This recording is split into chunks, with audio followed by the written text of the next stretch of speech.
Capítulo 10. El efecto vudú. Dick Blasband le atraía la idea de que pudiera haber una forma de amplificar y dirigir la energía vital, como la que usa una lupa para concentrar los rayos del sol. A Blasband, psicólogo, le intrigaban las teorías de Wilhelm Reich, el psiquiatra austríaco y en su tiempo discípulo de Freud, que pensaba que era posible atrapar el orgón, el nombre que dio a lo que según él era una omnipresente energía cósmica, en un acumulador energético. Un acumulador, especie de caja con distintos tamaños, podía ser fabricado alterando capas de materiales metálicos y no metálicos, como tela de algodón o fieltro. Reich creía que la energía atmosférica sería primero atraída y luego instantáneamente repelida por el metal, y finalmente absorbida por la sustancia no metálica. Como el acumulador tiene varias capas, la energía orgónica fluiría entre la atmósfera y la caja, como una corriente de aire, y se acumularía continuamente. Reich obtuvo resultados iniciales alentadores con animales y plantas que fueron colocados en las cajas, y se basó en ellos para afirmar que la energía acumulada tenía un enorme poder curativo.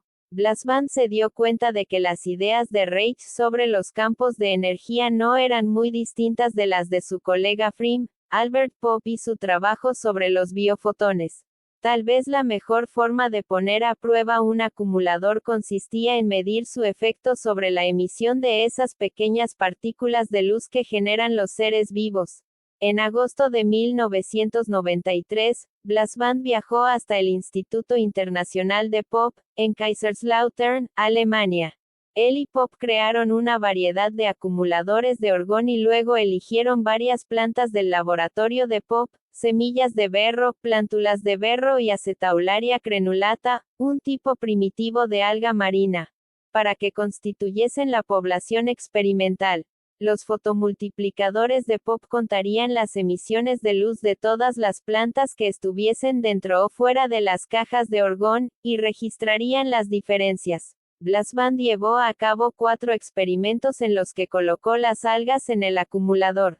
Primero durante 1 hora, y luego continuamente durante 2 semanas. Pero no obtuvo ningún resultado. El equipo de Pope no registró la menor alteración en las emisiones de luz. Blasband se preguntó si esto podría deberse a que las plantas estaban ya tan sanas que era imposible que las cajas pudiesen mejorar su estado de salud. Tal vez pudiese observar un cambio. El experimento de la intención 177, mayor en un sujeto que necesitase mejorar. Él y Pope intentaron hacer enferman a la Acetaularia crenulata privándola de la mayor parte de su suministro vitamínico durante las 24 horas anteriores al experimento. Esto tampoco produjo ningún resultado. Los biofotones de la planta no cambiaron. Ninguna cantidad de exposición a los distintos acumuladores de energía parecía mejorar la salud o el bienestar de las plantas. Blasband y Pope decidieron entonces comprobar si una intención mental podría potenciar la acción de los acumuladores. En su nueva serie de experimentos, Blasband envió una intención para que la energía dentro del acumulador beneficiase a ciertas plantas y perjudicase a otras. Los resultados volvieron a ser decepcionantes. Solo hubo una diferencia significativa en el número o la calidad de las emisiones de biofotones entre antes y después del tratamiento. La única intención eficaz parecía haber sido la que fue enviada para impedir el crecimiento de las plantas. En ambos experimentos, la intención negativa fue más poderosa que la positiva. El efecto de los pensamientos dañinos fue mayor que el de los pensamientos benéficos. El pequeño experimento de Blasband pone de relieve el factor más perturbador de la intención. El hecho de que los pensamientos negativos puedan ejercer un efecto sobre el mundo, un efecto que puede ser más poderoso que el de los pensamientos positivos.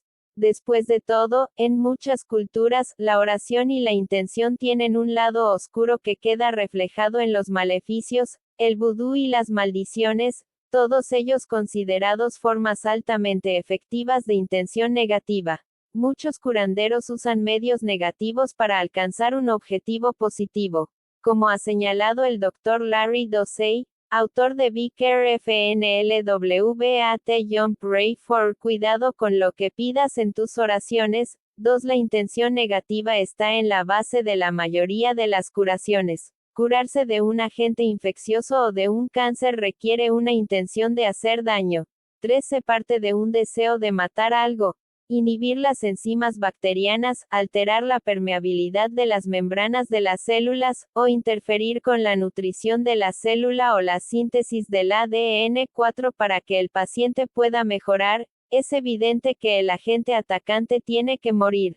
Muchos pioneros de la medicina mente-cuerpo en el tratamiento del cáncer, como el Dr. Bernie Siegel, el Dr. Caris Simonton y el psiquiatra australiano Ainsley Mears, alentaron a sus pacientes a usar todo tipo de visualizaciones y de vívidas imágenes, una representación metafórica de su enfermedad, para potenciar su curación. 5. Los primeros pacientes que usaron estas técnicas de visualización imaginaron un campo de batalla en el que el bueno el mismo se enfrenta al malo el cáncer, y el paciente es quien posee el arma más poderosa. Algunos imaginaron que sus glóbulos blancos eran un ejército que mataba a las células de cáncer o se vieron cerrando el grifo de sangre que alimentaba a las. El experimento de la intención 178. Células cancerosas. Otros se imaginaban a sí mismos participando en un violento videojuego. Cuando Simonton presentó por primera vez a sus pacientes esta técnica en la década de los 70, el videojuego más popular era Pac-Man. Simonton alentó a sus pacientes a que imaginaran un diminuto Pac-Man en el interior de sus cuerpos devorando todas las células cancerosas que encontraba a su paso.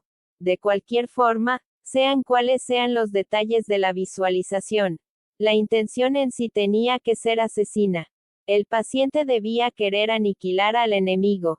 La investigación sobre la influencia mental negativa presenta varios obstáculos a los científicos. Un problema básico, como descubrió Cliff Baxter, es encontrar un ser vivo cuyo asesinato no levante objeciones de nadie. Muchos eligen estudiar las formas más básicas de vida, como los paramecios o los hongos, o experimentar con semillas o pequeñas plantas. 6. Otro problema es evitar un efecto involuntario de dispersión. ¿Qué ocurriría si al curandero le falla un poco la puntería un día y la intención negativa va a parar al sujeto en cuestión? La curandera canadiense Olga Worrell se negó a enviar intenciones negativas a enfermedades infecciosas por esta misma razón. Temía que su intención negativa pudiese ir más allá de las bacterias y atacar accidentalmente a la persona que estaba intentando curar. 7. Uno de los primeros experimentos en que se usó la intención negativa fue realizado por Jim Barry, presidente del Instituto Metapsíquico Internacional, que estudiaba las bacterias y los hongos. Por insignificantes que parezcan estos simples organismos, Barry, médico general, comprendía el papel crucial que desempeñaban en el mantenimiento de la salud y en el origen de las enfermedades. Si se pudiera mostrar que la intención tiene el poder para eliminar estos diminutos organismos, los humanos podrían ejercer un mayor control sobre su salud. Barry decidió comprobar el efecto de la intención negativa sobre un hongo llamado RBI centocircunflejo Octonia solani.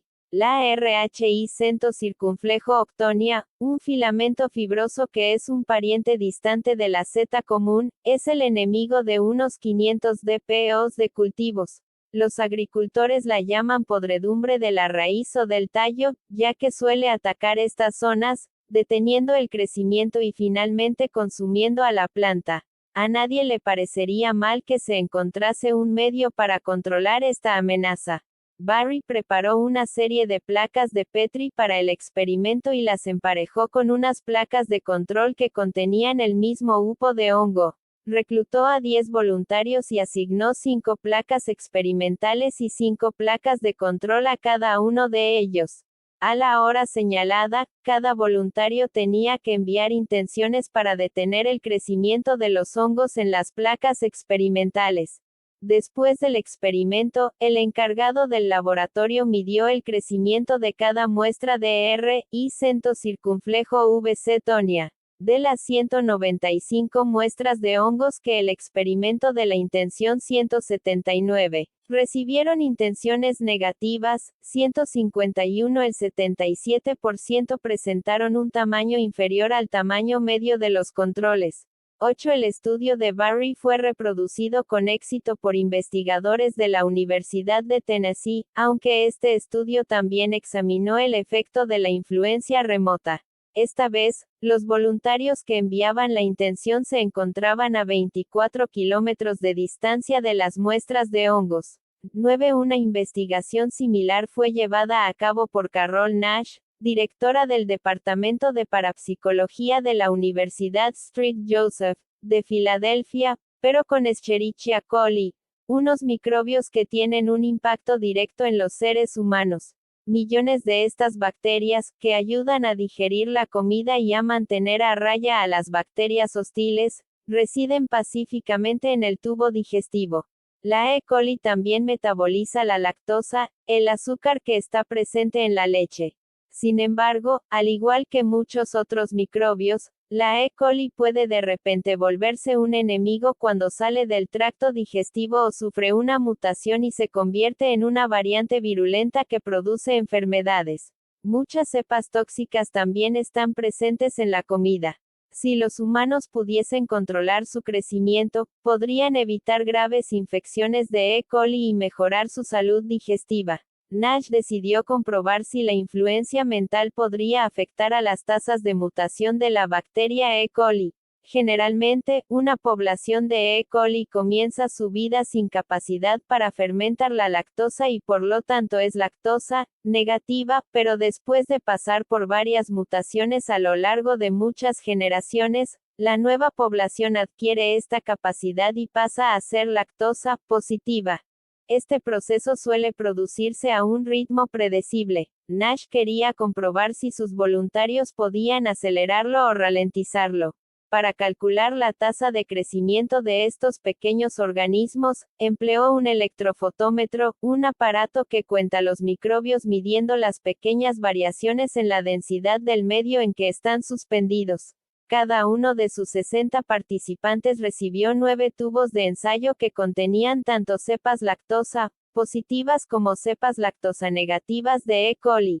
Se pidió a los participantes que intentaran estimular mentalmente la transformación de las bacterias no mutadas de los 3 primeros tubos de ensayo para que pasasen de lactosa negativa a lactosa positiva. Con los 3 tubos siguientes, tenían que intentar inhibir el proceso de mutación. Los 3 tubos finales servirían de grupo de control, y no serían expuestos a ninguna influencia. Cuando examinó los resultados, Nash descubrió más mutaciones de lo normal en los tubos de ensayo que habían recibido las intenciones estimuladoras, y menos en los tubos que habían recibido intenciones inhibidoras, aunque los efectos más significativos fueron los de las intenciones negativas. El experimento de la intención 180. El estudio de Nash tuvo un interesante epílogo. Él no había estipulado ningún lugar desde el cual hubiera que enviar la intención mental. Los voluntarios podían mandar sus pensamientos desde donde quisieran, desde el laboratorio o desde otro lugar. Cuando Nash examinó las diferencias en los resultados conforme al lugar desde el cual se habían enviado las intenciones, se dio cuenta de que respondían a un cierto patrón. Los estudiantes a los que se asignó la tarea de enviar intenciones positivas obtuvieron los mejores resultados cuando enviaron sus pensamientos desde el laboratorio. Los que remitieron intenciones negativas lograron los mejores resultados cuando enviaron sus intenciones desde otro lugar. Los investigadores de Tennessee que reprodujeron los experimentos de Barry también hallaron que la intención negativa es más efectiva cuando es enviada desde un lugar remoto. La intención positiva parece actuar mejor en presencia de su destinatario, mientras que la negativa funcionó mejor cuando el destinatario no estaba al alcance de la vista. Uno de estos estudios iniciales revelaron varios aspectos importantes de la intención. Los pensamientos pueden ser dirigidos con gran precisión, aunque sus efectos sobre los seres vivos pueden variar inmensamente dependiendo de la naturaleza de la intención, positiva o negativa. Nuestra propia localización al enviar un pensamiento también puede afectar al resultado. El hecho de estar cerca del destinatario cuando enviamos una intención positiva, o de estar lejos cuando enviamos una intención negativa, puede aumentar su efecto. Después de un ser humano, el mejor sujeto experimental son sus células. Si puedes probar que se ha producido un efecto en un componente esencial de un ser vivo, es probable que el mismo efecto se ocasione en el organismo entero. El Dr. John Kmeem, colega de William Braud en San Antonio, Texas, decidió comprobar el efecto de las intenciones negativas sobre el cáncer.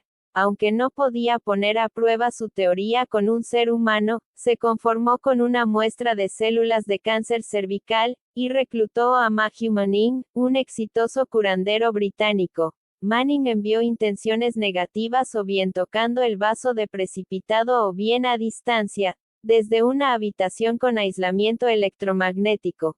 KMEM luego usó un equipo especial para contar cuántas células de cáncer había en el cultivo. Generalmente, una célula cancerosa, que tiene una carga positiva, se quedará pegada al vaso de plástico, atraída por su carga electroestática negativa. Una lesión en la célula hará que ésta se desprenda y caiga hacia el centro del cultivo. El equipo de KMEM demostró que Manning había dañado fatalmente al cultivo. 11. La extraordinaria capacidad curativa de Manning había sido invertida. En este estudio se había convertido en una máquina de matar. Los practicantes de Qigong reconocen abiertamente que la intención tiene el poder de fortalecer o destruir. De hecho, el término chino para enviar Ka positivo o energía vital a través de la intención significa mente pacífica, el experimento de la intención 181, mientras que el término para enviar G negativo significa mente destructora. 12. La base de datos Qigong reúne numerosos estudios realizados en China. Muchos de ellos alegan tener pruebas de QLIE. La mente destructora puede matar células cancerosas humanas o tumores en ratones, reducir la tasa de crecimiento de la JS Cali e inhibir la actividad de la amilasa, una enzima que ayuda a digerir los hidratos de carbono. Sin embargo, algunos científicos occidentales tienen ciertas reservas acerca de esta base de datos. Pocos de estos estudios han sido duplicados en Occidente. 13. Un estudio realizado con plantas durante la primera Conferencia Mundial de Intercambio Académico de Qigong Médico, que tuvo lugar en Pekín en 1988, examinó si el envío de G podía afectar al crecimiento de una planta Tradescantia bracteata. El G iría dirigido a su proceso de replicación. Se pidió a un maestro de Qigong que dañara uno de los mecanismos de autodestrucción de la planta, lo que haría que ésta viviese más tiempo del normal. 14. El maestro tuvo que dirigir su intención con precisión para dañar solo un aspecto específico de la planta y no afectar al resto. Los investigadores usaron un método micronuclear desarrollado en la Universidad Estatal de Western Illinois para registrar cualquier sutil efecto en la salud de las muestras de la planta durante el experimento, y cualquier aumento o disminución en ciertas células después de la replicación. Durante el experimento, el maestro de Qigong demostró una increíble habilidad para enviar instrucciones precisas a determinadas partes de la planta, algunas de las cuales eran dañinas y otras benéficas. 15. Un estudio similar fue realizado por investigadores de la Facultad Nacional de Medicina Yangming y el Instituto Nacional de Investigaciones de Medicina China de Taipei, Taiwán. En este caso, el maestro de Qigong envió alternadamente intenciones positivas y negativas a espermatozoides de jabalí y a fibroblastos humanos, que constituyen el tejido conjuntivo del cuerpo. Después de 2 minutos de intención negativa, las tasas de crecimiento y la síntesis proteica de las células disminuyeron considerablemente, entre un 22 y un 53%. Cuando el maestro de Qigong envió 10 minutos de intención positiva, todas las actividades de la célula aumentaron entre un 5 y un 28%. En otro estudio bien controlado realizado por la Facultad de Medicina de Mount Sinai, 2 maestros de Qigong fueron capaces de inhibir el proceso de la contracción muscular en hasta un 23%. 17. Estos estudios plantean una pregunta obvia: ¿cuál es más poderoso, el pensamiento positivo o el pensamiento negativo? En algunos estudios, la voluntad de hacer daño parece ser la más fuerte de las dos intenciones, pero eso tiene sentido en un estudio como el de Blasband, en el que probablemente es mucho más fácil dañar un sistema sano que mejorar aún más su salud, o que arreglar algo que está roto u ordenar algo que está desordenado. 18. Sin embargo, cualquier tipo de intención efectiva precisa de orden y capacidad de el experimento de la intención 182. Mientras que el término para enviar G negativo significa mente destructora. 12. La base de datos Qigong reúne numerosos estudios realizados en China. Muchos de ellos alegan tener pruebas de QLIE. La mente destructora puede matar células cancerosas humanas o tumores en ratones, reducir la tasa de crecimiento de la JS Cali e inhibir la actividad de la amilasa, una enzima que ayuda a digerir los hidratos de carbono. Sin embargo, algunos científicos occidentales tienen ciertas reservas acerca de esta base de datos. Pocos de estos estudios han sido duplicados en Occidente. 13. Un estudio realizado con plantas durante la primera Conferencia Mundial de Intercambio Académico de Qigong Médico, que tuvo lugar en Pekín en 1988, examinó si el envío de G podía afectar al crecimiento de una planta Tradescantia bracteata. El G iría dirigido a su proceso de replicación. Se pidió a un maestro de Qigong que dañara uno de los mecanismos de autodestrucción de la planta, lo que haría que ésta viviese más tiempo del normal. 14. El maestro tuvo que dirigir su intención con precisión para dañar solo un aspecto específico de la planta y no afectar al resto. Los investigadores usaron un método micronuclear desarrollado en la Universidad Estatal de Western Illinois para registrar cualquier sutil efecto en la salud de las muestras de la planta durante el experimento, y cualquier aumento o disminución en ciertas células después de la replicación. Durante el experimento, el maestro de Qigong demostró una increíble habilidad para enviar instrucciones precisas a determinadas partes de la planta, algunas de las cuales eran dañinas y otras benéficas. 15. Un estudio similar fue realizado por investigadores de la Facultad Nacional de Medicina Yangming y el Instituto Nacional de Investigaciones de Medicina China de Taipei, Taiwán. En este caso, el maestro de Qigong envió alternadamente intenciones positivas y negativas a espermatozoides de jabalí y a fibroblastos humanos, que constituyen el tejido conjuntivo del cuerpo. Después de 2 minutos de intención negativa, las tasas de crecimiento y la síntesis proteica de las células disminuyeron considerablemente, entre un 22 y un 53%. Cuando el maestro de Qigong envió 10 minutos de intención positiva, todas las actividades de la célula aumentaron entre un 5 y un 28%. En otro estudio bien controlado realizado por la Facultad de Medicina de Mount Sinai, 2 maestros de Qigong fueron capaces de inhibir el proceso de la contracción muscular en hasta un 23%. 17. Estos estudios plantean una pregunta obvia: ¿cuál es más poderoso, el pensamiento positivo o el pensamiento negativo? En algunos estudios, la voluntad de hacer daño parece ser la más fuerte de las dos intenciones, pero eso tiene sentido en un estudio como el de Blasband, en el que probablemente es mucho más fácil dañar un sistema sano que mejorar aún más su salud, o que arreglar algo que está roto u ordenar algo que está desordenado.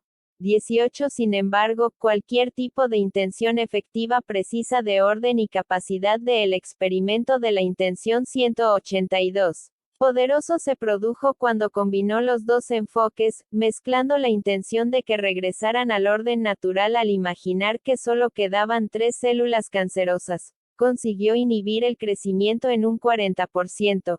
La combinación de pedir al universo que restablezca el orden e imaginar un resultado específico ejerció un poderoso efecto.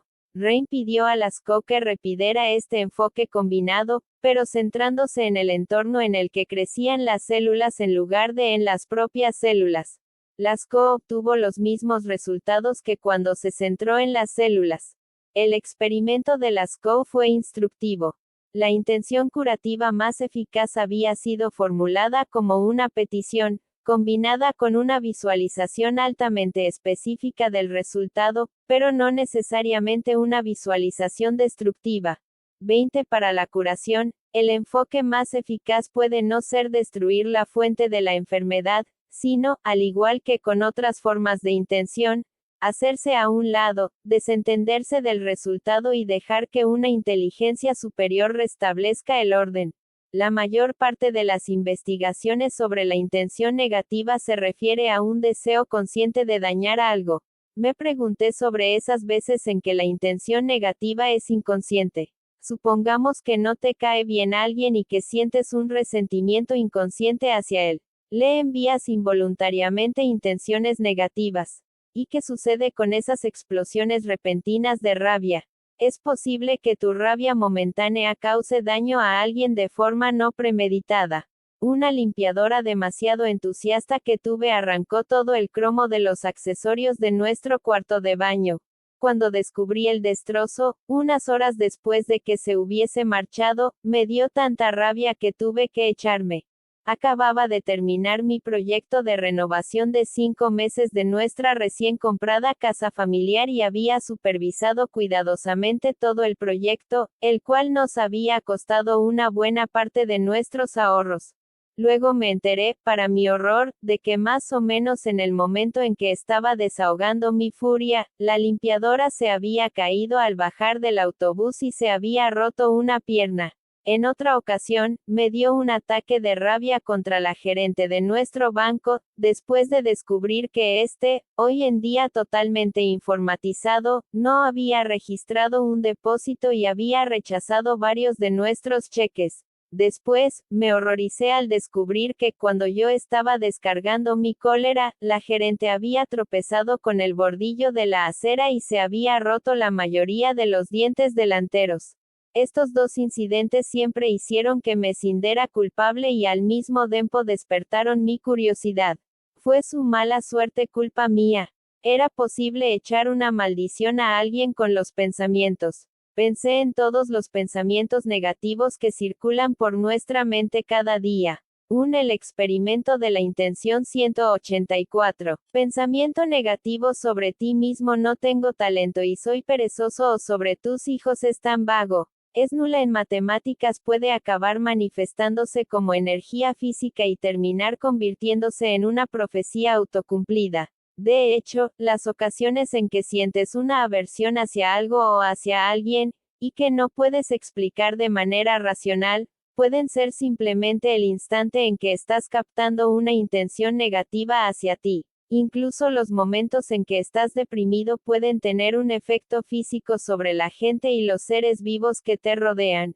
El biólogo canadiense Bernard Grad abordó muchos de estos temas en un estudio que examinaba el poder de un estado de ánimo negativo sobre el crecimiento de las plantas. Plantó semillas de cebada en 4 grupos de 18 macetas. Cada maceta fue regada con una solución salina al 1%. Ligeramente más fuerte que la que se usa en los hospitales como inyección intravenosa.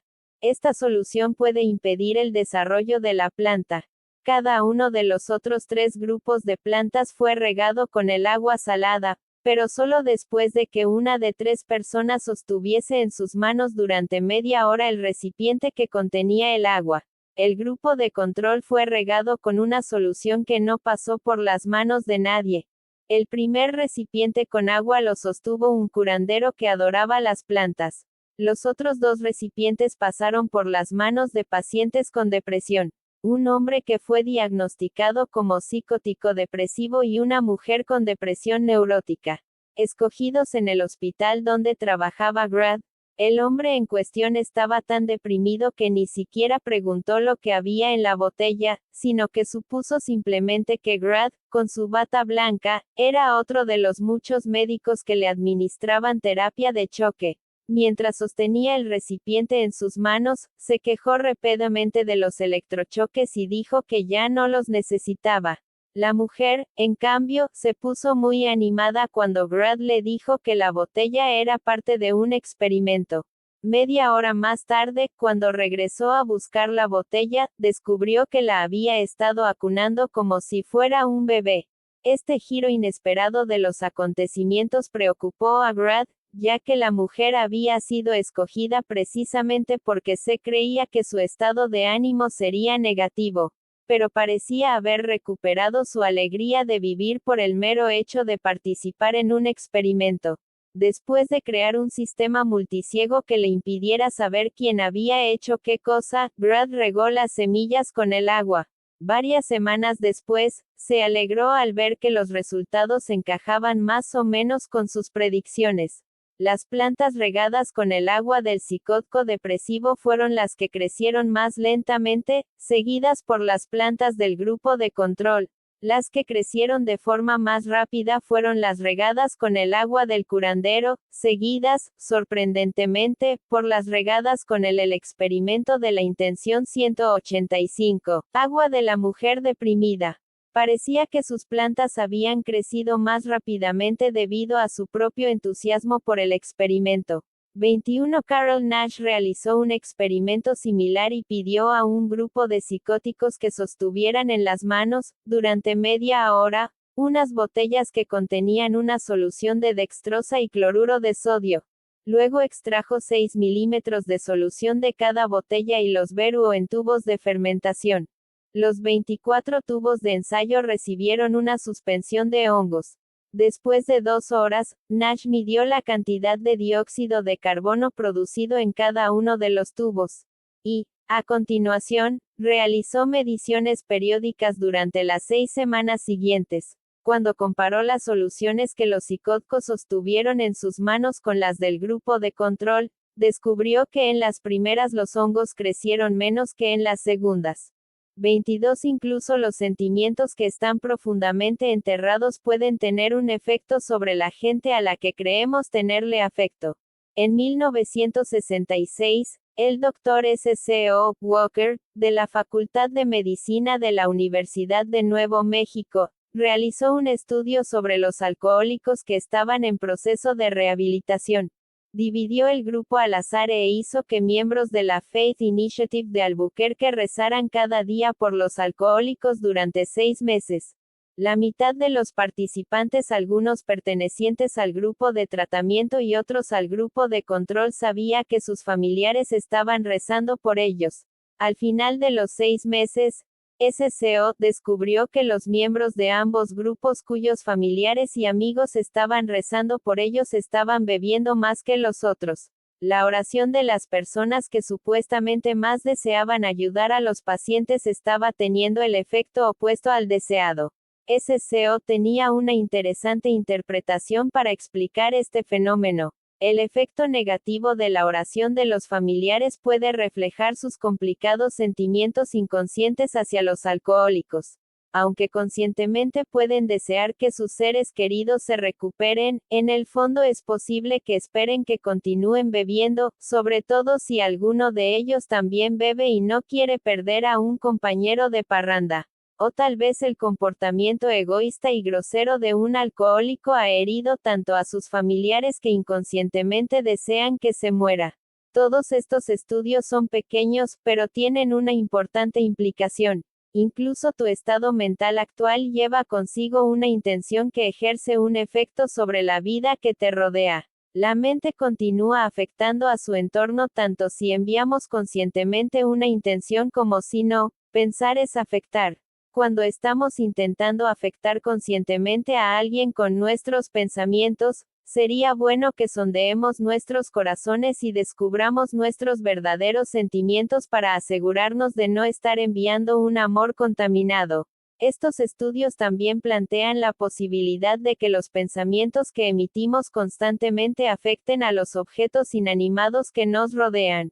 El experimento de la intención 186. Algunas personas asumen la reputación de tener un efecto positivo o negativo sobre los aparatos electrónicos. Sono Ángeles o Gremlin S., uno de los padres de la teoría cuántica, el brillante físico teórico Wolfgang Pauli, era conocido por poseer un campo de fuerza poderosamente negativo.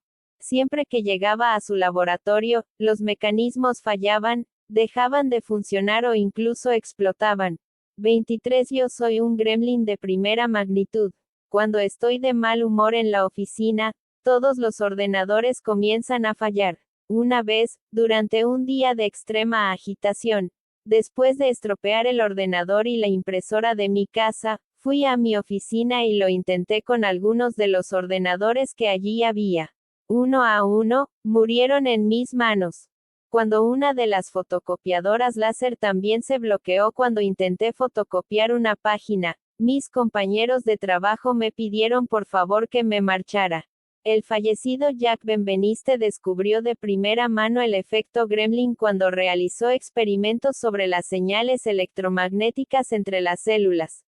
A partir de 1991, después de sus famosos experimentos sobre la memoria del agua, Benveniste comprendió que la señalización básica entre las moléculas no era química, sino electromagnética.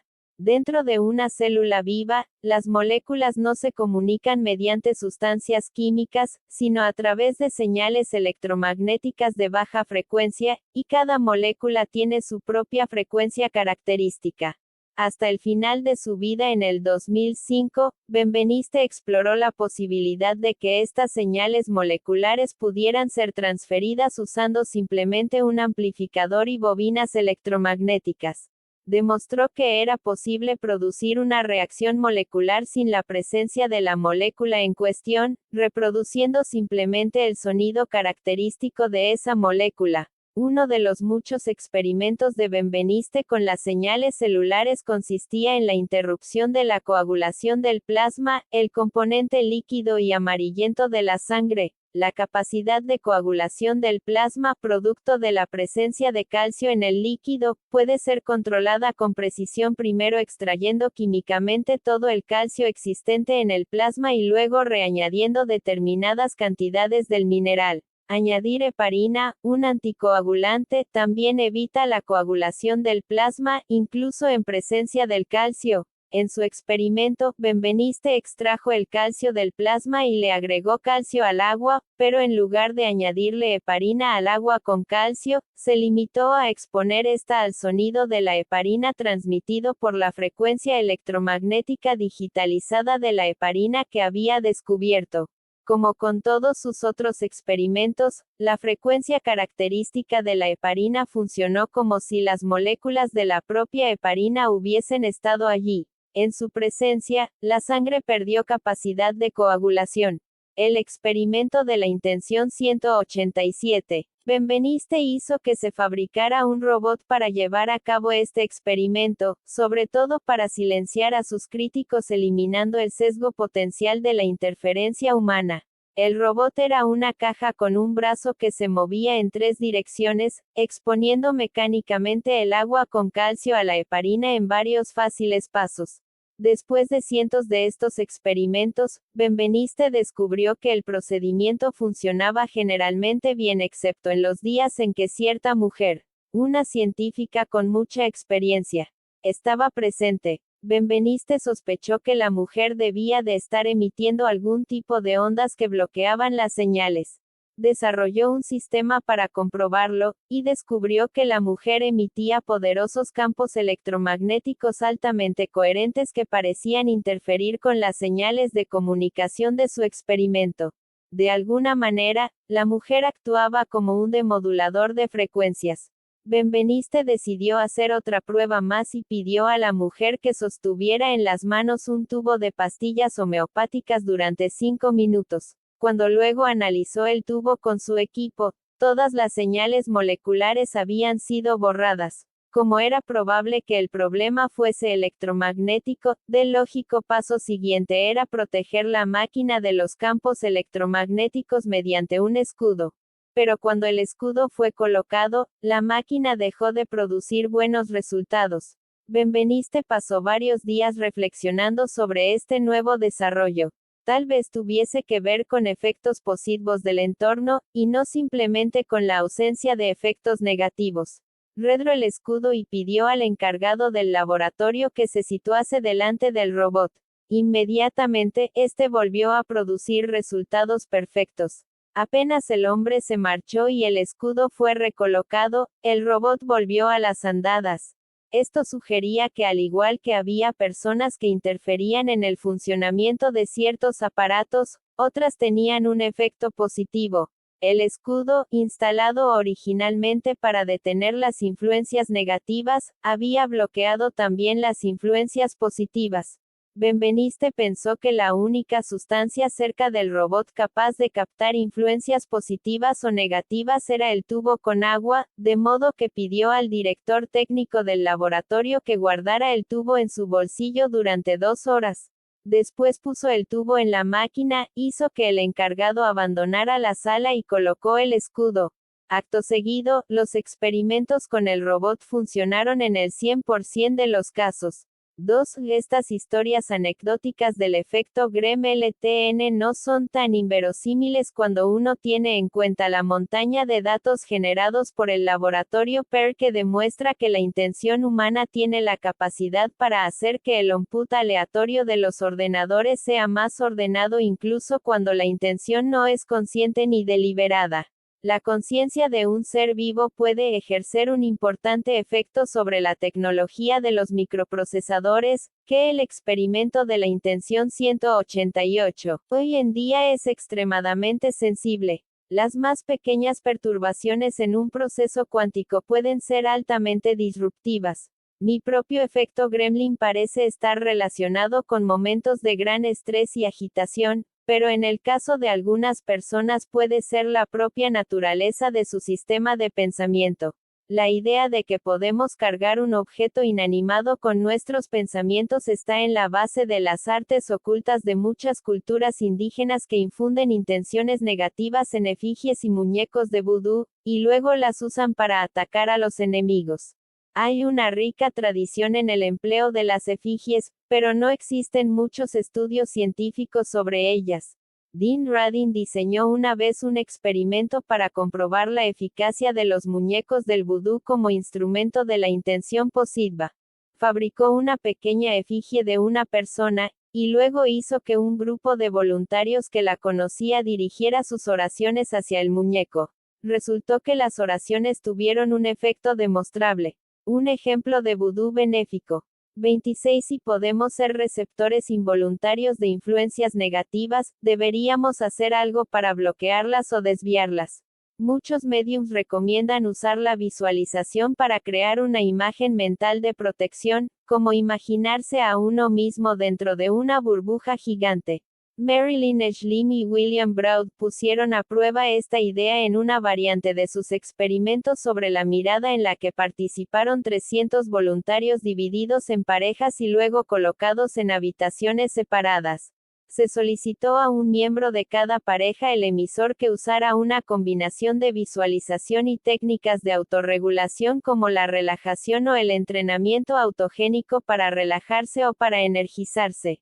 Luego, se pidió a los emisores que enviaran una intención para producir un estado similar en su pareja el receptor, que sería registrado por un polígrafo. La comparación de los resultados de la actividad electrodermal AED de emisores y receptores mostró que los emisores produjeron un efecto cuando estaban relajados o activados. Lo mismo sucedía con los receptores. A continuación se pidió a los receptores que visualizaran varias imágenes que actuasen como escudo psicológico y bloqueasen las influencias de los emisores. Cualquier imagen servía. Un escudo, un muro de piedra, una valla metálica, una barrera de luz, mientras produjese una sensación de protección. Estas estrategias demostraron ser muy exitosas a la hora de bloquear una de las influencias negativas. 27. Entonces, otros científicos de la Universidad de Edimburgo intentaron reproducir los experimentos AED bajo condiciones más rigurosas. Los emisores procuraron alternadamente calmar o estimular a los receptores, los cuales permanecieron abiertos a las influencias durante una mitad de la sesión. Durante la otra mitad, Los receptores intentaron bloquear estas influencias. El experimento de la intención 189, imaginando que estaban envueltos en un capullo protector o adoptando un estado mental cerrado y poco cooperativo. Sin embargo, durante los momentos en que los emisores intentaron ejercer influencia, los receptores registraron los mismos resultados de AED, independientemente de que estuvieran abiertos a las influencias o intentando bloquearlas. De hecho, el efecto fue ligeramente mayor durante las sesiones de bloqueo. Esto sugiere que las estrategias mentales habituales para aislarnos o protegernos pueden no ser suficientes para bloquear una influencia no deseada. 8. Los practicantes de Qigong se someten a un largo adiestramiento para aprender las técnicas que les permitirán disfrazar o camuflar temporalmente sus campos de energía con objeto de bloquear las influencias no deseadas. La creación de un escudo psíquico a tu alrededor para evitar la entrada de influencias negativas, provenientes de tu entrometido jefe, de tu poco amistoso vecino o incluso de ese desconocido que se te queda mirando en la fila del supermercado, probablemente va a requerir mucho más que una actitud de resistencia y unas pocas visualizaciones. Larry Dossey escribió una vez que el más poderoso antídoto contra la intención negativa era una frase del Padre Nuestro: líbranos del mal. Encontré otro ejemplo más ecuménico en la obra del Dr. John Diamond, que descubrió un medio para protegerse de las influencias indeseadas. Diamond, psiquiatra y curandero holístico, se inspiró en George Goodheart, creador de la kinesiología aplicada, un sistema que analiza el efecto de varias sustancias sobre el cuerpo. Goodheart desarrolló la técnica de la prueba muscular, hoy en día muy usada en la kinesiología aplicada. Pedía al paciente que se colocara de pie frente a él, con el brazo izquierdo extendido y paralelo al suelo. Después, colocaba su brazo izquierdo sobre el hombro del paciente para estabilizarlo y le pedía que resistiera con todas sus fuerzas mientras él empujaba su brazo. En la mayoría de los casos, el brazo resistía la fuerza del empujón de Goodheart. Sin embargo, cuando Goodheart exponía a esa persona a sustancias nocivas, como aditivos alimentarios o alérgenos, el brazo izquierdo no conseguía resistir la presión del empujón de Goodheart. Diamond aplicó esta prueba muscular a los pensamientos tóxicos. Cuando una persona era expuesta a un pensamiento desagradable, el músculo indicador demostraría estar débil. Diamond llamó a esta disciplina kinesiología del comportamiento y la puso a prueba en miles de sujetos a lo largo de muchos años como un medio para evaluar los pensamientos de un individuo y sus deseos más secretos. Diamond descubrió un pensamiento que podía superar cualquier tipo de influencia negativa, idea o situación debilitante. Lo llamó un pensamiento guía porque le recordaba a su juventud en Sydney, Australia, cuando nadaba entre las olas. Cada vez que aparecía una ola grande, él y sus amigos el experimento de la intención 190, sumergían hasta el fondo y tocaban la arena con la punta de los dedos. Habíamos aprendido que cada vez que nos enfrentábamos a esa situación de estrés, podíamos sumergirnos hasta llegar a un lugar seguro, y esperar a que el estrés pasara. Escribe. 30. Diamond descubrió que el pensamiento guía al que todos nosotros podemos aferramos y que nos da seguridad es nuestro propósito o aspiración fundamental en la vida. El don o talento especial de cada persona que no solo nos proporciona felicidad, sino también una unión con el absoluto. El término pensamiento guía también le recordaba el sistema de guiado que los pilotos de avión usan para encontrar el camino de vuelta a casa. El pensamiento guía puede ser el faro que nos indica el camino que debemos seguir en los momentos más difíciles de nuestra vida. Hace que mantengamos el rumbo, escribió Diamond. Las ideas de Diamond no han sido sometidas a un escrutinio científico, pero el mero peso de sus evidencias anecdóticas después de haber usado la kinesiología del comportamiento en miles de pacientes les otorga una cierta importancia. Siempre que nos veamos asediados por las más oscuras intenciones, podemos protegernos aferrándonos al pensamiento de lo que hemos venido a hacer en este mundo. El experimento de la intención 191. Capítulo 11. Rezar por el ayer. La víspera del año 2000, Leonard Leibovitz, profesor de medicina interna en Israel y experto en infecciones hospitalarias, realizó un estudio sobre el efecto de la oración curativa con 4.000 adultos que habían desarrollado una infección durante su estancia en el hospital. Preparó un riguroso protocolo, usando un generador de números aleatorios para dividir a los participantes en dos grupos, de los cuales solo uno sería objeto de oraciones, y con un impecable sistema doble ciego. Ni los pacientes ni el personal del hospital sabían quién estaba recibiendo tratamiento. De hecho, ni siquiera conocían que se estaba realizando un estudio. Los nombres de todos los pacientes que estaban en el grupo de tratamiento fueron entregados a un individuo que rezó un momento por la salud y la plena recuperación del grupo en su conjunto. Leibovitz estaba interesado en comparar tres resultados entre los grupos que fueron objeto de oración y los que no lo fueron. El número de muertes en el hospital, el tiempo total de estancia en el hospital y el tiempo de duración de la fiebre.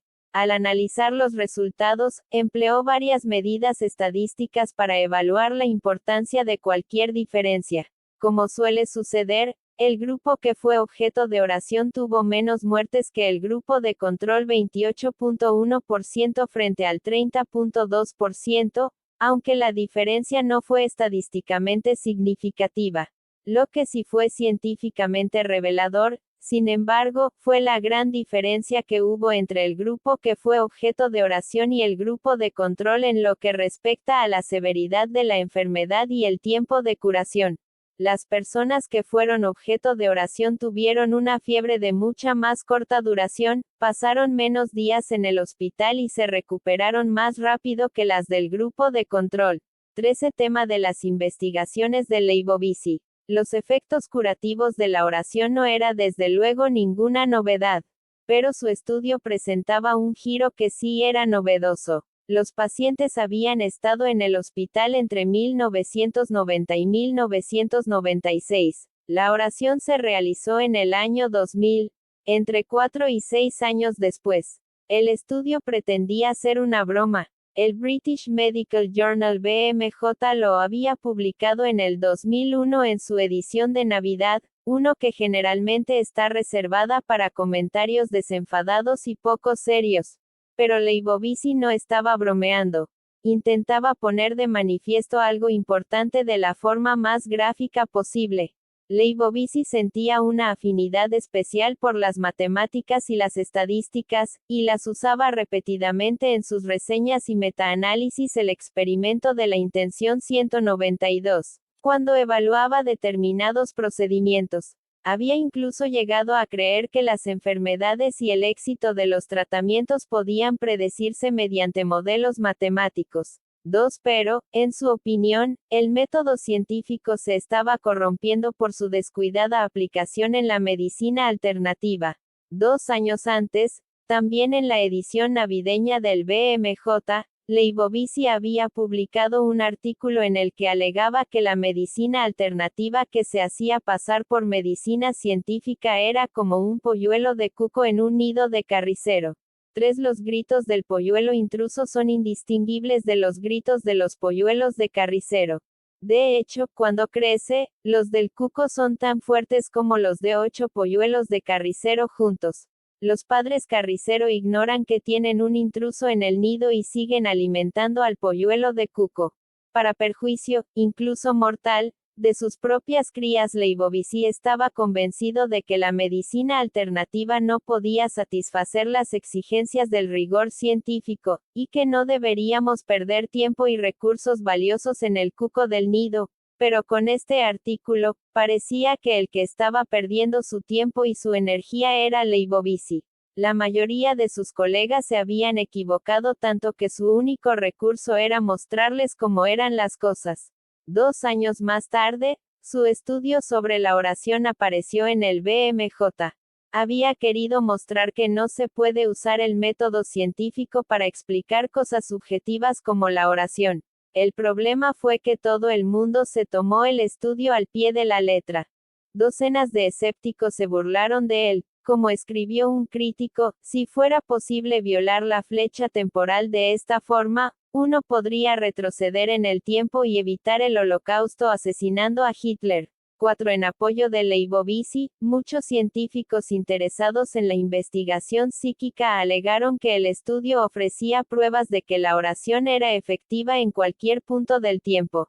Larry Dossey, que también ha escrito extensamente sobre la conciencia no local y la curación, 3. Comentó que, con un solo golpe, Leibovitz había puesto patas arriba las ideas convencionales sobre el tiempo, el espacio, la oración, la conciencia y la causalidad. Muchos otros comentaron que Leibovitz había sido víctima de su propia meticulosidad en el diseño de su experimento. El experimento de Leibovitz había empleado a una sola persona para que rezase, y esta persona había enviado simultáneamente la misma oración a cada paciente del grupo de tratamiento, de modo que muchos partidarios de la medicina alternativa no creyeron que el experimento tuviese algunos de los mismos problemas de diseño que los de otros experimentos sobre la oración. Leibovitz se dirigió a todos sus críticos en una carta publicada en el BMJ. El propósito del artículo era hacer la siguiente pregunta. ¿Creerías en un estudio que parece metodológicamente correcto pero que pone a prueba algo el experimento de la intención 193, que está completamente fuera de la visión convencional del mundo físico, por ejemplo, la intervención retroactiva o el agua mal destilada para el asma? 7. Estaba mal, decía, porque tenía que estar mal. Era un caso de estadísticas enloquecidas. Para que sus motivos quedaran bien claros, agregó. El artículo no tenía nada que ver con la religión. Creo que la oración es un consuelo real y una ayuda para el creyente. Pero no creo que deba ser puesta a prueba en experimentos controlados.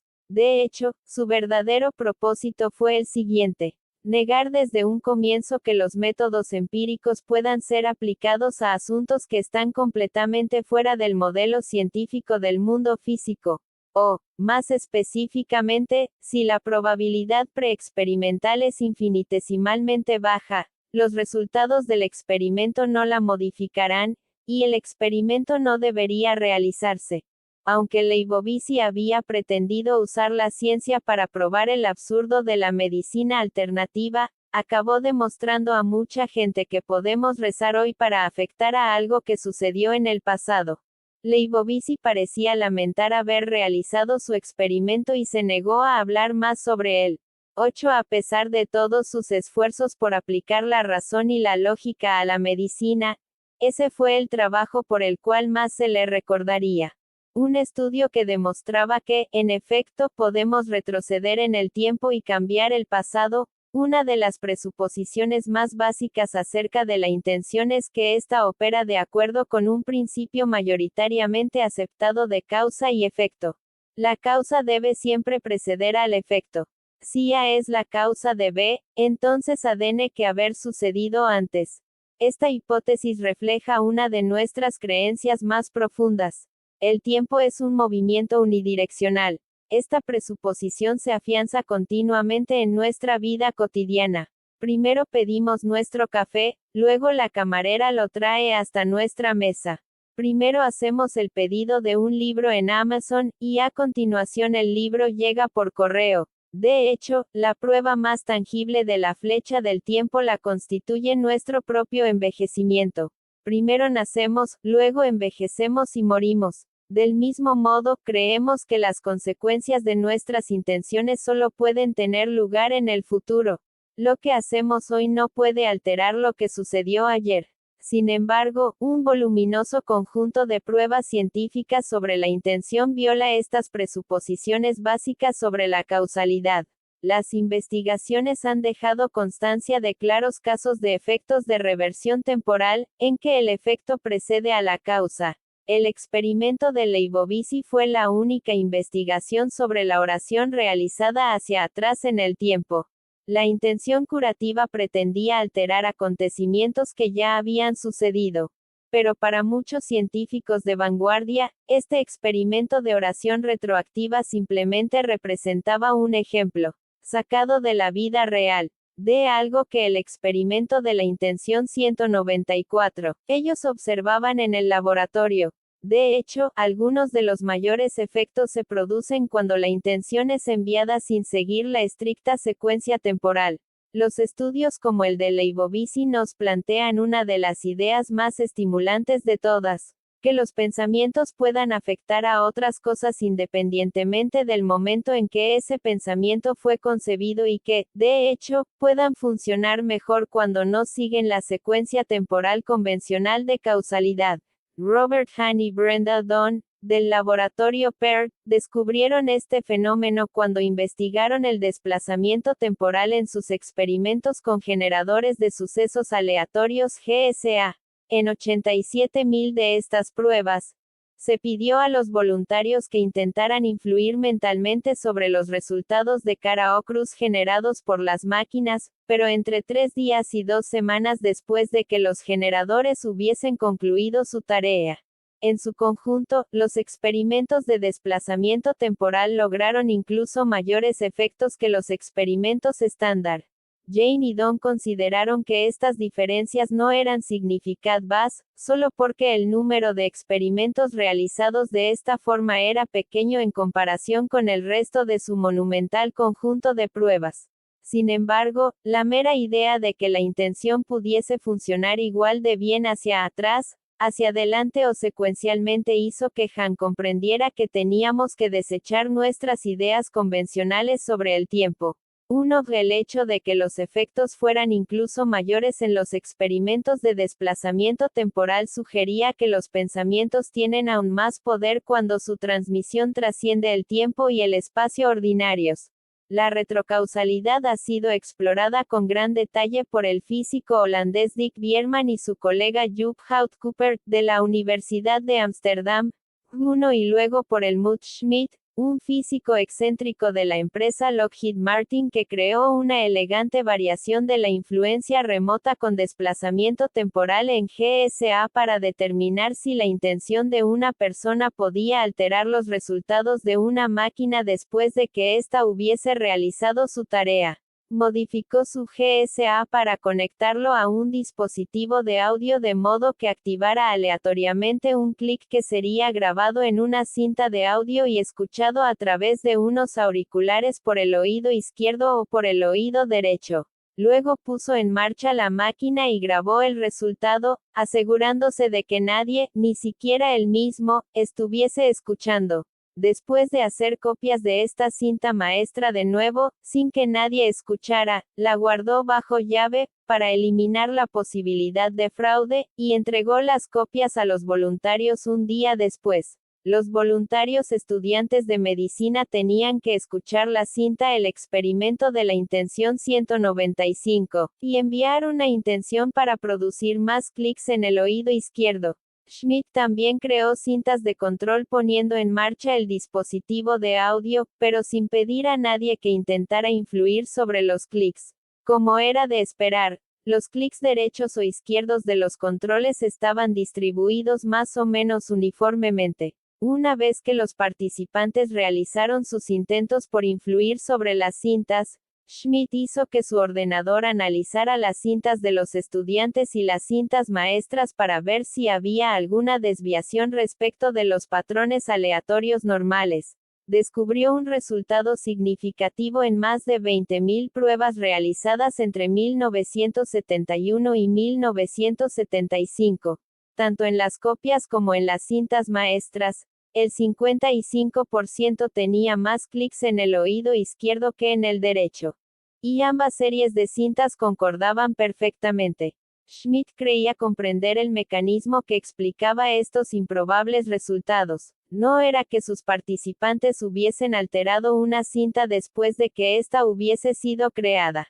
Su influencia había retrocedido en el tiempo y alterado el resultado de la máquina en el momento en que éste se grabó por primera vez. 12 habían cambiado el resultado de la máquina de la misma forma que podrían haberlo hecho si hubiesen estado presentes en el momento en que fue grabado. No cambiaron el pasado respecto de lo que fue. Influyeron sobre el pasado cuando estaba sucediendo de modo que se convirtiera en lo que fue.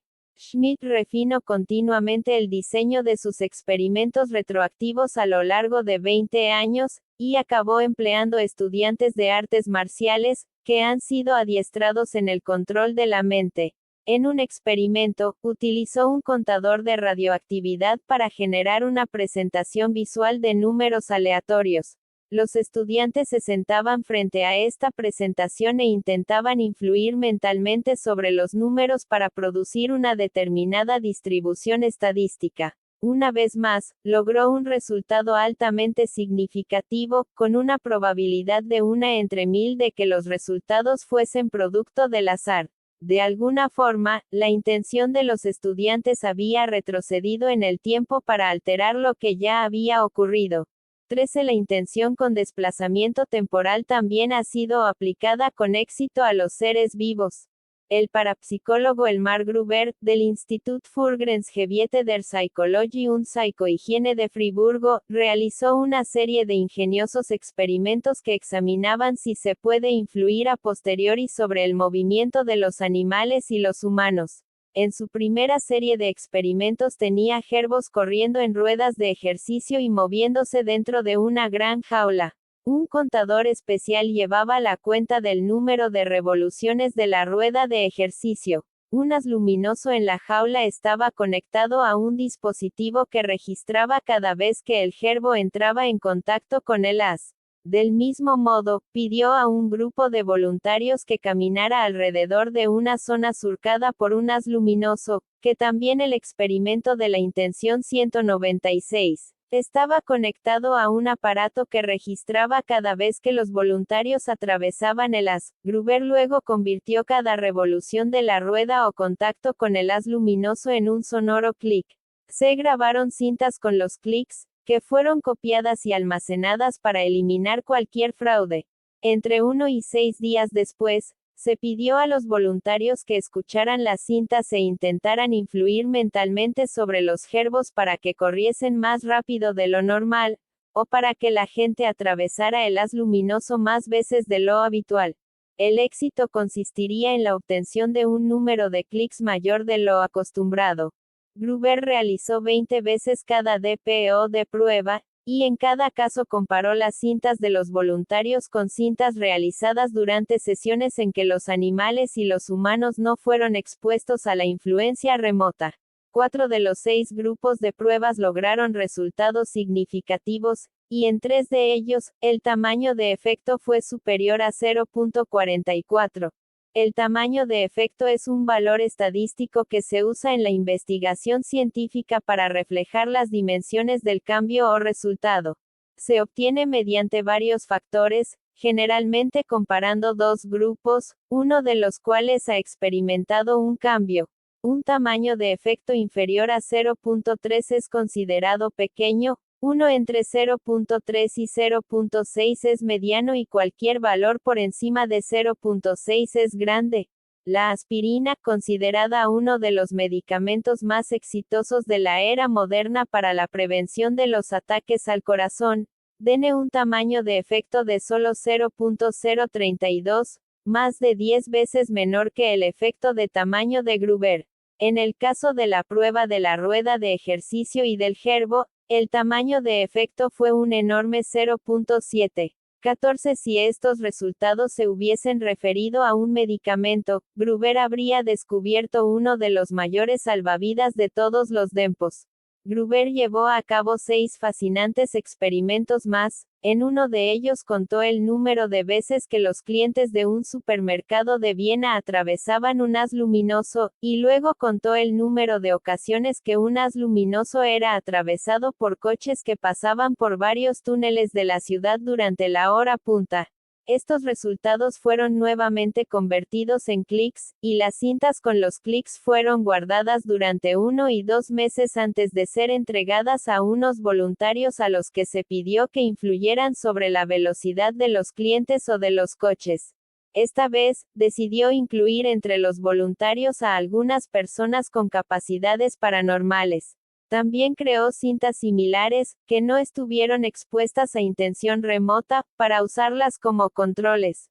Una vez más, los resultados fueron altamente significativos. Todos los experimentos con vehículos excepto uno tuvieron tamaños de efecto relevantes. En 2 de los experimentos, los tamaños de efecto 0.52 y 0.74 fueron enormes. 10. El experimento de la intención 197. Es posible prevenir retroactivamente una enfermedad, después de que ésta ha infectado a una persona y se ha extendido por su cuerpo. La Fundación Chiron, en Holanda, diseñó un fascinante experimento para poner a prueba esta aparentemente imposible idea. Un gran grupo de ratas fue dividido aleatoriamente en dos, y un grupo fue infectado con un parásito. El experimento fue diseñado de manera que los propios experimentadores no supieran hasta el final qué animales estaban infectados y cuáles pertenecían al grupo de control. A un curandero se le dieron fotografías de las ratas después de que hubieran sido infectadas y se le pidió que intentara detener la propagación de la enfermedad. El experimento se realizó 3 veces, en cada ocasión con un número mayor de ratas. 2 pruebas alcanzaron un tamaño de efecto mediano 0.47. 16. El psicólogo William Braud hizo entonces una de las preguntas más provocativas de todas. ¿Es posible reescribir nuestra propia reacción emocional ante un acontecimiento? Para comprobarlo, diseñó una serie de experimentos para examinar la influencia retroactiva sobre la actividad nerviosa. Midió la actividad electrodermal de varios voluntarios con un polígrafo, un buen indicador de si una persona está agitada o tranquila. Luego, pidió a los participantes que examinaran uno de sus propios resultados y que intentaran influir sobre él, enviando una intención bien para calmarse o bien para activar el sistema nervioso simpático en ese momento anterior. Los otros resultados de los participantes, que no fueron expuestos a ninguna influencia mental, actuaron como controles. Más tarde, cuando comparó los resultados, comprobó que los que fueron expuestos a la influencia retroactiva de los voluntarios fueron más tranquilos que los del grupo de control. En conjunto, estos experimentos alcanzaron un tamaño de efecto pequeño 0.37 pero significativo, y proporcionaron una de las primeras pruebas de que los seres humanos pueden ser capaces de reescribir su propia historia emocional.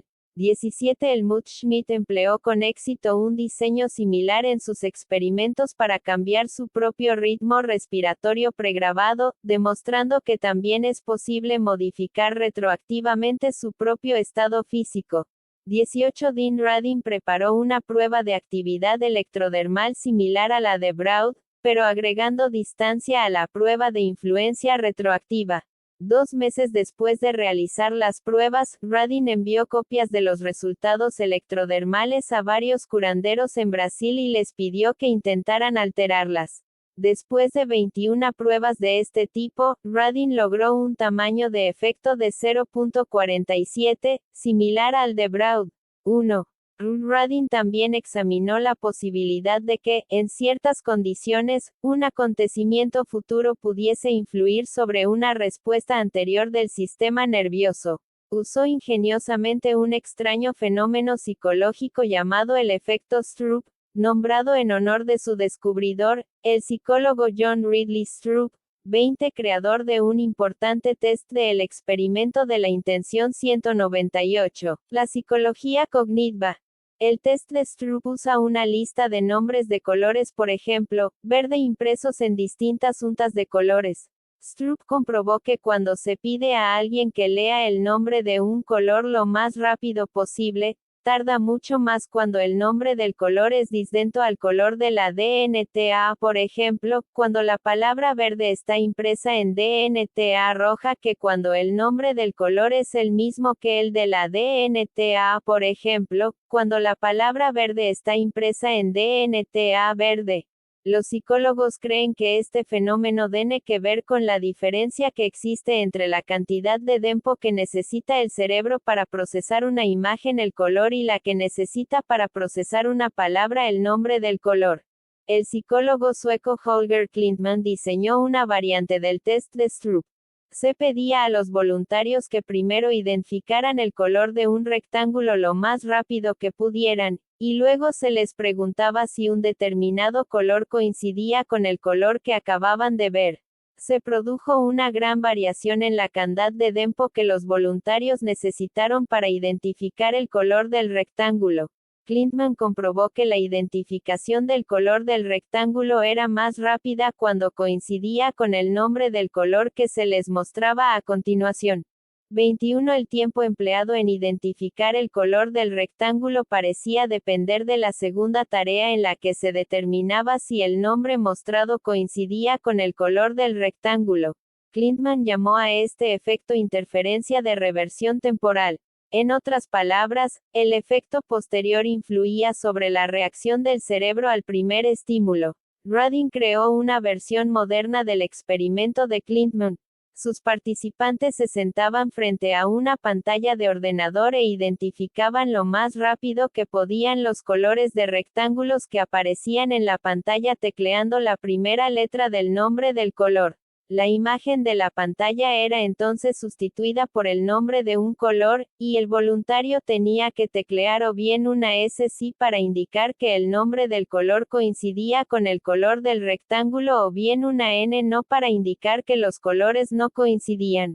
Radin modificó la segunda parte del experimento, de modo que después de que el participante hubiese identificado el color del rectángulo, también tuviese que teclear la primera letra del color de las letras del nombre del color. Por ejemplo, si la palabra verde aparecía en pantalla en letras de color azul, el participante tendría que teclear la letra A. En 4 experimentos de más de 5.000 pruebas, todos ellos presentaron un efecto retrocausal. Se observó una correlación significativa en 2 de los estudios, y una correlación marginalmente significativa en un tercero. 22. De alguna forma, el tiempo empleado para realizar la segunda tarea estaba afectando al tiempo empleado para realizar la primera. Radin concluyó que sus experimentos presentaban pruebas de que había tenido lugar un desplazamiento temporal en el experimento de la intención 199. El sistema nervioso. Las implicaciones son enormes. Nuestros pensamientos sobre algo pueden afectar a nuestros tiempos de reacción pasados. Una forma científicamente aceptada de examinar el poder global de un efecto consiste en reunir los resultados de todos los experimentos para hacer lo que se conoce como metaanálisis. Analizados de esta forma, 19 de los experimentos sobre influencia retroactiva produjeron un resultado colectivo extraordinario. 23. William Braud calculó que el tamaño de efecto global fue de 0.32. Aunque esto es considerado un efecto pequeño en sí mismo, es 10 veces mayor que de tamaño de efecto de la mayoría de los fármacos que requieren receta médica, como el bloqueador beta-propanolol, y que son considerados extremadamente eficaces. Un distinto tipo de análisis fue realizado en 1996 por el físico experimental de la Universidad de Ámsterdam Dick Bierman. En las estadísticas, la mejor manera de evaluar un efecto consiste en calcular cuánto se desvía del promedio. Un método muy usado por los estadistas es el de obtener la distribución del G cuadrado, que implica representar en un gráfico el cuadrado de cada resultado individual. Cualquier desviación debida al azar, sea positiva o negativa, figurará como gran desviación positiva. Bierman detectó una enorme variación en los experimentos individuales, pero colectivamente produjeron resultados cuya probabilidad de que se debieran exclusivamente al azar era de 1 entre 630.000 millones. Una posible interpretación de los experimentos sobre la influencia retroactiva sugiere lo impensable. La intención es capaz de retroceder en el tiempo para influir sobre acontecimientos pasados, o respuestas emocionales o físicas, en el momento original en que sucedieron. El problema central de retroceder en el tiempo y manipular nuestro propio pasado radica en los nudos lógicos en que se enreda la mente cuando piensa en todo esto. Como señaló el filósofo británico Max Black en 1956, si A es la causa de B, pero sucede después de B. B a menudo excluye a A, por lo tanto, A no puede ser la causa de B. Este problema no fue tenido en cuenta en la película Terminator. Si el cyborg interpretado por Arnold Schwarzenegger retrocede en el tiempo y mata a Sarah Connor para evitar que dé a luz al futuro líder rebelde John Connor, no habría ninguna guerra futura entre el hombre y la máquina. El Terminator no tiene ninguna necesidad de retroceder en el tiempo ni tampoco existe ningún motivo para crear un cyborg asesino. El filósofo británico David Wiggins construyó un escenario similar para ilustrar los problemas lógicos que produce la existencia de una máquina del tiempo. Supongamos que un joven es el nieto del cruel líder de un movimiento fascista. Decide viajar en el tiempo y asesinar a su abuelo para evitar su ascenso al poder. Pero, si lo logra, la madre del joven no podría nacer, y él mismo dejaría de existir. El experimento de la intención 200. Sin embargo, los físicos ya no consideran que la retrocausalidad sea inconsistente con las leyes del universo. Más de 100 artículos en la literatura científica proponen formas en que las leyes de la física pueden explicar el desplazamiento temporal. 2. Cento circunflejo. Varios científicos han sugerido que las ondas escalares, ondas secundarias en el campo punto cero, permiten producir cambios en el espacio-tiempo. Estos campos secundarios, provocados por el movimiento de las partículas subatómicas que interactúan con el campo punto cero, son ondulaciones en el espacio-tiempo, ondas que pueden viajar más rápido que la velocidad de la luz. Las ondas del campo escalar poseen un poder asombroso. Una sola unidad de energía producida por un láser en este estado supondría una cantidad mayor que la creada por todas las centrales de energía del planeta juntas. 26. Ciertas tecnologías, como la O con acento agudo PDCA cuántica, han utilizado el láser para comprimir el campo punto cero hasta tal extremo que comienza a crear energía negativa. 2. La física acepta que esta energía negativa, o materia exótica, es capaz de curvar el espacio-tiempo.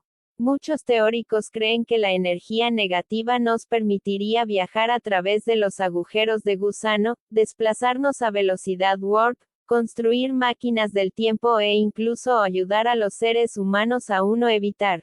Cuando los electrones están fuertemente comprimidos, aumenta la densidad del flujo de partículas virtuales que son creadas constantemente en el campo punto cero.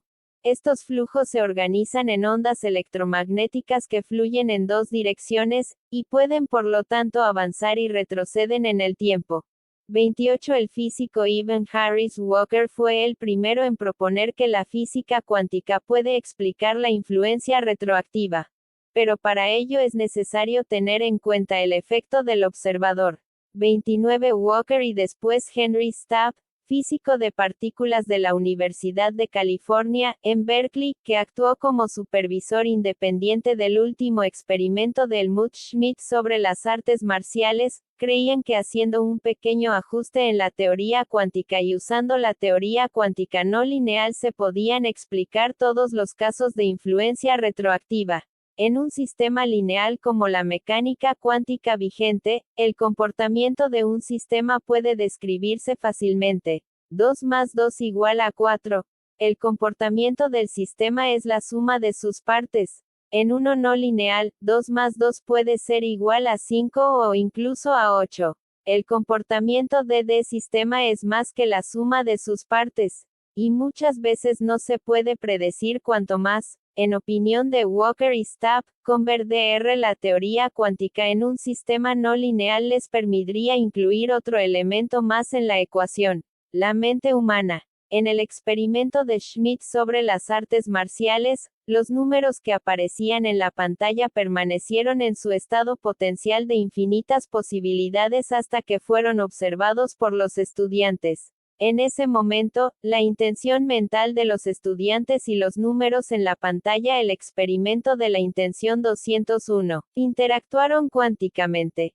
Según Stapp, el universo físico existe como una serie de tendencias con vínculos estadísticos entre los acontecimientos mentales.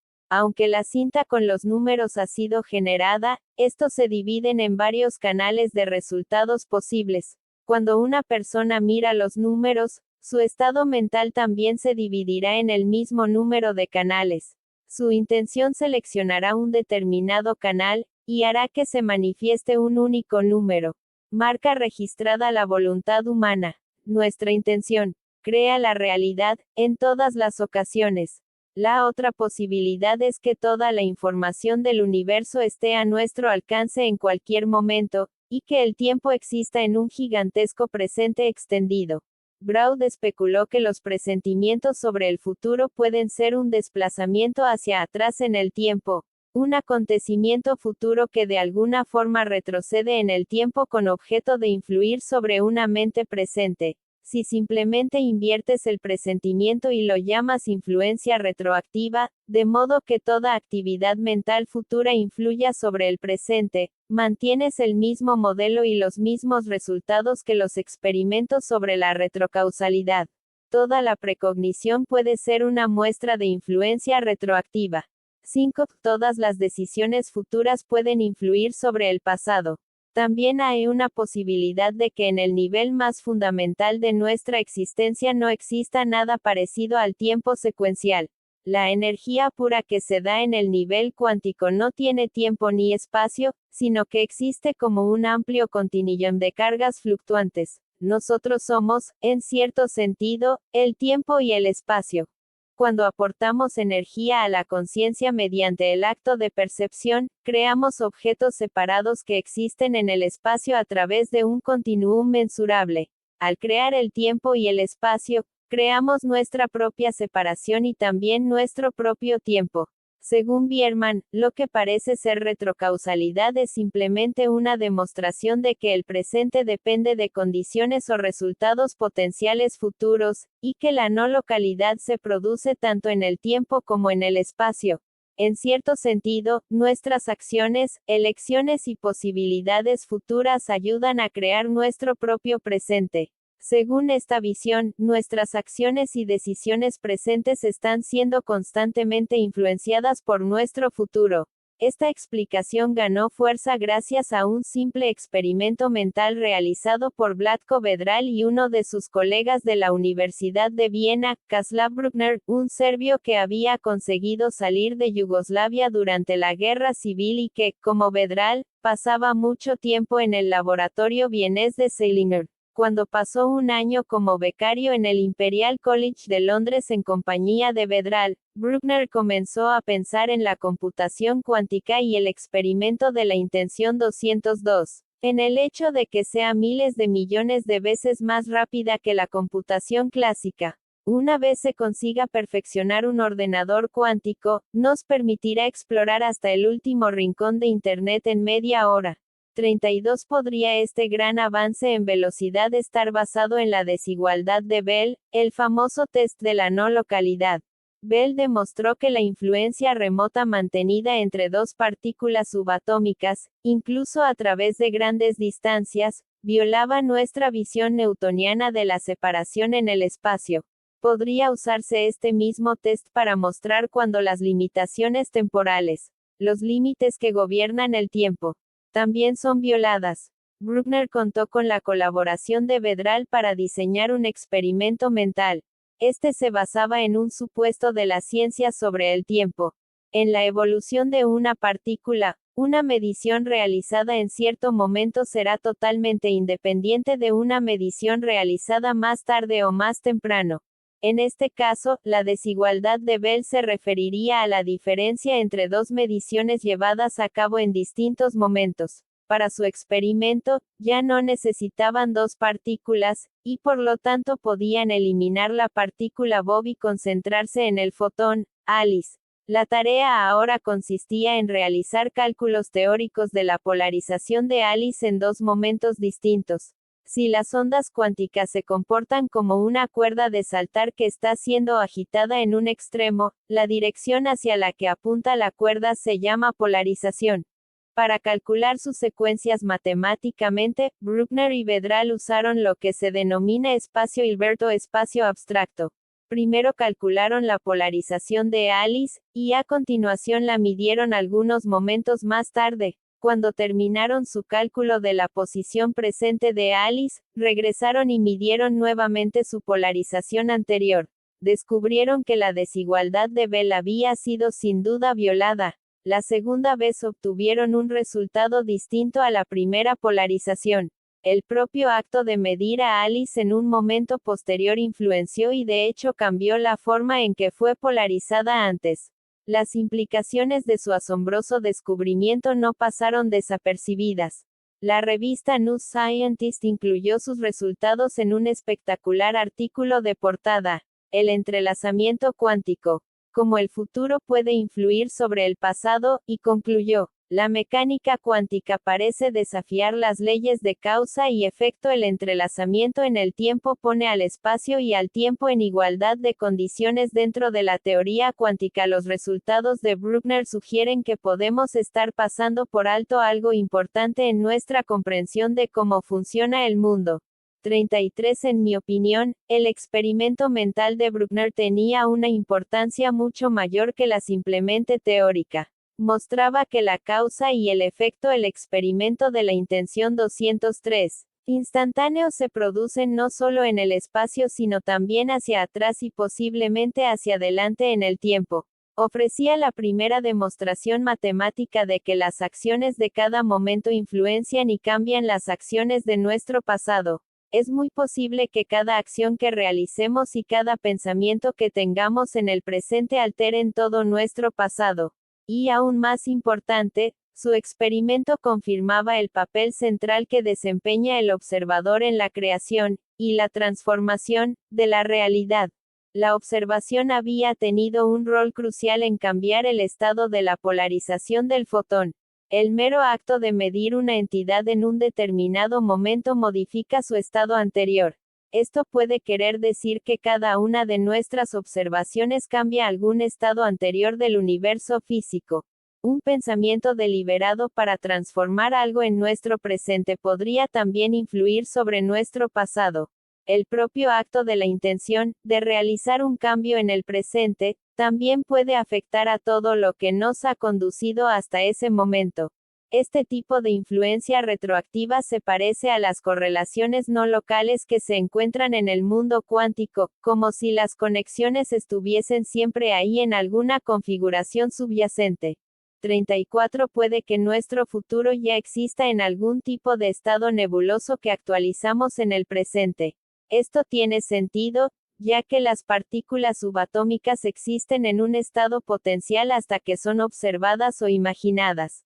Si la conciencia operara en el nivel de frecuencia cuántica, residiría fuera del tiempo y del espacio, y teóricamente tendríamos acceso a la información pasada y futura. Si los humanos son capaces de influir sobre los acontecimientos cuánticos, también lo son de influir sobre acontecimientos o momentos no presentes. Radin descubrió más pruebas de que nuestra influencia psicoquinética opera hacia atrás en un ingenioso experimento que examinaba la posible influencia subyacente de la intención sobre los bits aleatorios de una máquina GSA.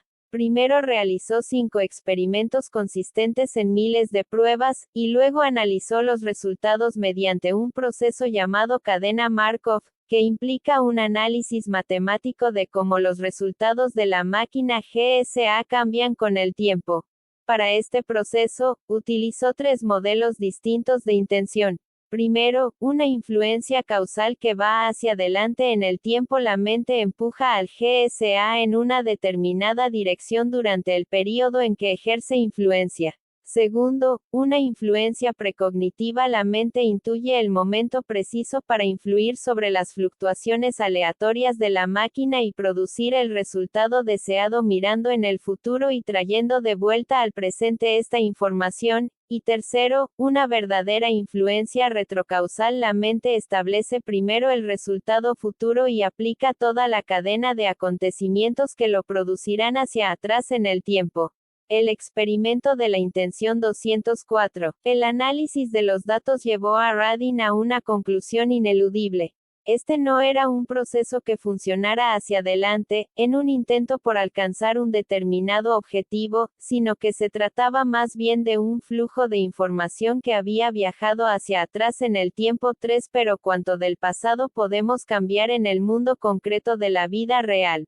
William Braud ha reflexionado largamente sobre este tema. Una vez comentó que los momentos del pasado más abiertos al cambio pueden ser los momentos semilla, en que la naturaleza aún no ha tomado una decisión. Tal vez las primeras etapas de un acontecimiento antes de que se convierta en algo estático e inmutable. 36 Estos instantes son análogos a un árbol joven que puede doblarse mientras su tronco no sea demasiado rígido ni sus ramas demasiado grandes. Al cerebro de un niño, que está mucho más abierto a las influencias exteriores y a aprender cosas nuevas que el de un adulto, o incluso a un virus, que es mucho más fácil de derrotar durante su infancia. 37 Los sucesos aleatorios, las decisiones con opciones igualmente probables o la enfermedad, todos ellos momentos probabilísticos abiertos a una influencia en que la intención puede alterar levemente el resultado y empujarlo en una cierta dirección. Pueden ser los acontecimientos de nuestras vidas más abiertos a la influencia retroactiva. Braud los denominó sistemas abiertos o inestables. Estos sistemas incluyen muchas de las funciones de los seres vivos, las cuales son procesos aleatorios muy semejantes a los sistemas cuánticos de los generadores de sucesos aleatorios. Muchos de los procesos biológicos de los seres vivos requieren una serie de procesos que serían sensibles al tipo de efectos sutiles que afectan a los GSA y que han sido observados, por ejemplo, en las investigaciones del laboratorio PERT. 38 En sus trabajos anteriores, Braud había descubierto que la influencia remota tenía su mayor efecto cuando era especialmente necesaria. 39 La necesidad de un determinado resultado puede ser el factor principal que mueve montañas hacia atrás en el tiempo. Una pista sobre la extensión de nuestro alcance fue revelada en el descubrimiento de Schmidt de un efecto del observador en sus experimentos de audio con GSA, que es muy parecido al efecto de los experimentos cuánticos. Era muy importante que la persona que intentaba influir sobre sus cintas fuese el primer oyente. Si otra persona había escuchado la cinta antes, y lo había hecho con atención y concentración, la cinta era posteriormente menos susceptible a influencias. Algunos experimentos sugieren incluso que la observación por parte de cualquier ser vivo, humano o animal, bloqueaba intentos futuros de influencia retroactiva.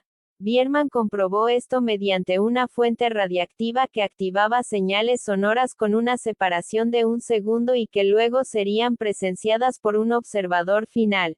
En aproximadamente la mitad de las pruebas, el experimento de la intención 205, preobservador recibió información de este suceso cuántico antes de que el observador final lo presenciara. En esas ocasiones, la observación del preobservador dio lugar al colapso del estado de superposición del suceso cuántico, mientras que, en la otra mitad de los casos, el observador final produjo el colapso. 40 Si la conciencia es el ingrediente crucial para que se produzca el colapso, los humanos, y su capacidad para reducir la realidad a estados limitados son los responsables de la idea de que el tiempo es una flecha unidireccional.